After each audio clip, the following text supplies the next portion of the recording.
Handycam adalah sebuah merek milik Sony yang digunakan untuk memasarkan produk kamera perekamannya.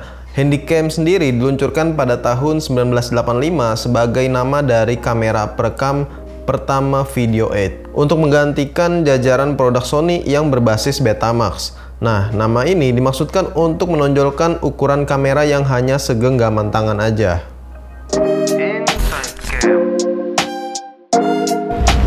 Nah, sebelum kita bahas kamera ini, gue mau kasih tahu dulu ke kalian keuntungan apa aja yang kita dapat ketika kita membeli Handycam ini. Menurut gue, keuntungan yang kalian dapat ketika kalian beli Handycam adalah dari segi harganya yang lebih terjangkau dibanding dengan kamera lain. Misalnya aja Handycam yang ada di tangan gue ini harganya 3 juta, kalian bisa cek aja atau beli di toko Gamezone, linknya ada di kolom deskripsi. Nah, keuntungan yang kedua atau kelebihan yang kedua yaitu dari menu settingnya atau settingan untuk video ataupun fotografinya. Dan juga untuk user interface-nya ini masih bisa dibilang ya cukup simple lah untuk digunakan ya, khususnya buat para pemula juga. Dan Handycam yang ada di tangan gua kali ini adalah mereknya Sony pastinya dengan tipe CX405, dan gua belum tahu ini keluaran kamera tahun berapa ya, karena gue belum sempat nyari-nyari juga. Tapi kalau dilihat dari spesifikasinya sih, ini kamera masih cukup oke di tahun 2022 ini. Oh ya, BTW seumur hidup gua baru pertama kali gua megang kamera Handycam ini. Dari pertama gua kenal kamera sampai sekarang ya sering gonta-ganti kamera, ini adalah pertama kali gua menggunakan Handycam. Kalau dari bodinya sih pas banget ya dipegang, ini benar-benar berasa enteng banget. Karena emang Handycam kan bakal nempel mulu di tangan, mungkin itu alasan yang dibikin ringan ya bobotnya. Materialnya sih lebih ke plastik ya, makanya jadi enteng. Untuk on off-nya, kalian tinggal buka aja bagian layarnya. Jadi nggak ada tuh switch on off, udah otomatis bakal nyala kalau kalian buka layarnya.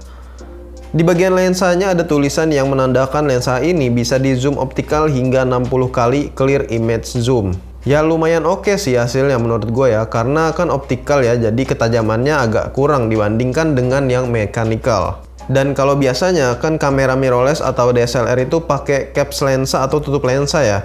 Nah, di Handycam ini kalian dikasih switch tombol buat buka tutup lensa di sampingnya. Nah, kadang di sini gue suka kelupaan ya, ketika gue udah selesai menggunakan Handycamnya, ya udah gue tinggal taruh aja gitu, lupa nutup lensanya. Jadi di sini agak ngeri sih. Untuk tombolnya ada di bagian atas, kayak misalnya buat zooming, dan emang biasanya kalau kamera video atau Handycam zoomingnya itu lebih smooth ya dibanding kamera fotografi. Terus ada juga tombol shutter buat foto. Jadi selain fungsi utamanya buat video, Handycam ini juga bisa buat foto ya. Untuk tombol recordnya ini sengaja diletakkan agak nyempil, sesuaiin sama ibu jari kita ketika megang Handycamnya. Pokoknya udah disetting lah sedemikian rupa ya posisinya. Dan ada lampu indikatornya juga di samping. Terus juga tombol joystick mini yang bisa jadi tombol confirm juga, dan playback tentunya di bagian layarnya ini.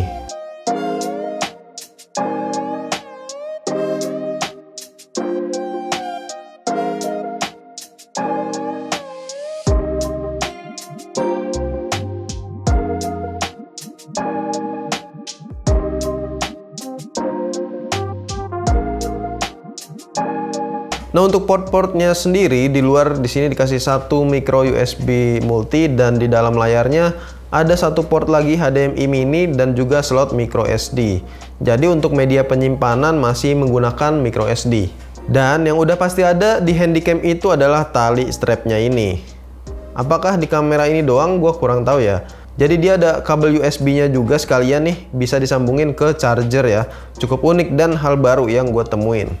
Bagian layar menggunakan tipe LCD 2,7 inci 230 ribuan pixel. Cukup lebar sih, rasionya juga udah 16:9. Tapi kalau gue sih kurang nyaman ya pakai layar yang resolusinya masih cukup kecil. Previewnya juga kayak agak flicker gitu, jadi kurang nyaman aja. Untuk menu settingnya kayak tadi gue bilang cukup simple, jadi cukup mudah digunakan. Dan sekarang kita beralih ke sensornya. Menggunakan tipe CMOS Exmor R 1/5,8. Pixel efektifnya sendiri hanya di 2,29 MP. Karena di Handycam ini nggak ada pengaturan ISO, makanya kalau di low light mereka menggunakan megapiksel yang lebih kecil untuk mengurangi noise. Handycam ini juga ada prosesornya ternyata ya, pakai prosesor gambar Beyond X agar proses gambarnya ini jadi lebih cepat tentunya. Yang termasuk fitur modern dari Handycam ini adanya fitur stabilisasi gambarnya menggunakan stabilisasi gambar optical steady shot dengan mode intelligent aktif yang bisa berfungsi ketika menggunakan lensa lebar ke tele. Ya lumayan berguna lah ya. Untuk resolusi videonya sendiri mentok di Full HD dengan 50 atau 60 fps aja. Ya menurut gue ini udah cukup ya buat ngerekam-rekam yang non formal atau formal pun nih masih bisa kayak acara wedding atau event-event. Ada mikrofon bawaannya juga sangat berguna pastinya, jadi kalian nggak perlu pakai mic eksternal lagi dan kualitasnya pun juga cukup oke.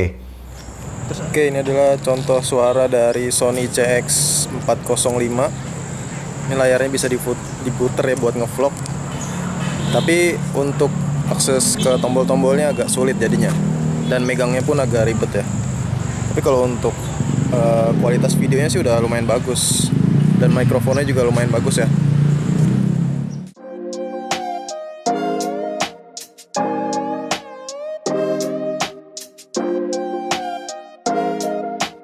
Terus adanya pemilihan scene kayak auto night, scene sunrise, sunset, dan lainnya. Serta face detect dan smile shutter ini menjadi fitur canggih lainnya yang dipunya sama Handycam ini.